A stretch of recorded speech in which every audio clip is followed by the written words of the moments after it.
aujourd'hui à peu près une bonne semaine, que nous sommes revenus de nos congés de Noël, de nos congés de fin d'année. Et puis, si vous voulez, fait très intéressant, dès cette rentrée scolaire, donc dès le lundi, nous avons entendu effectivement des propos de notre président de la République qui se trouve bien embêté de cette situation. Bien embêté puisque en fait il n'arrive pas aux objectifs qu'il s'était fixés de baisse de pandémie. On imagine que c'est pour ça effectivement qu'il est poussé dans des retranchements et de tenir des propos assez blessants. Assez blessants, je ne vais pas dire assez même, enfin tout à fait choquant, disons-le. Ce président est un homme comme les autres, il est certainement aux abois. On peut l'imaginer dans une situation pareille, humainement. Mais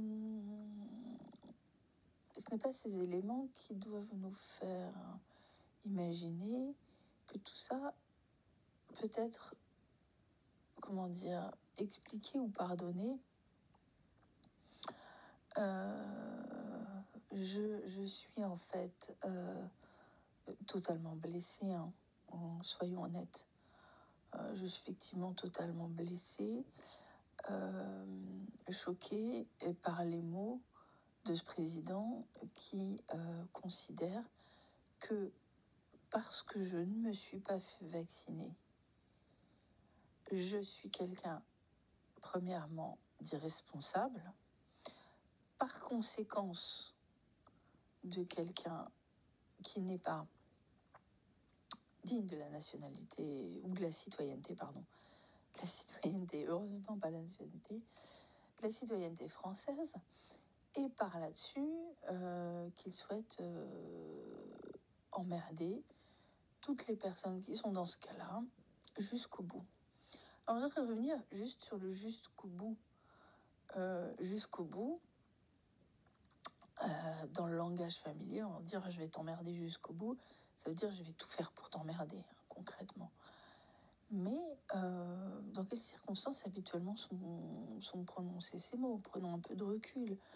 Nous n'avons pas juste à se dire il a dit t'emmerder comme des enfants et se dire il a dit un gros mot, mon Dieu. Non, c'est très important le choix des mots, et pour moi le jusqu'au bout, on peut aller un petit peu plus loin dans son analyse. Jusqu'au bout, qu'est-ce que ça veut dire jusqu'au bout de la vie? Jusqu'au bout de la vie, qu'est-ce qu'il y a au bout de la vie? Il y a la mort. Donc il va nous emmerder jusqu'à la mort. Moi, c'est ça que je comprends concrètement aujourd'hui. Et quand on me dit mon Dieu, il y a des députés qui reçoivent des messages de menaces de mort, aujourd'hui, j'ai reçu une menace de mort de la part de mon président de la République.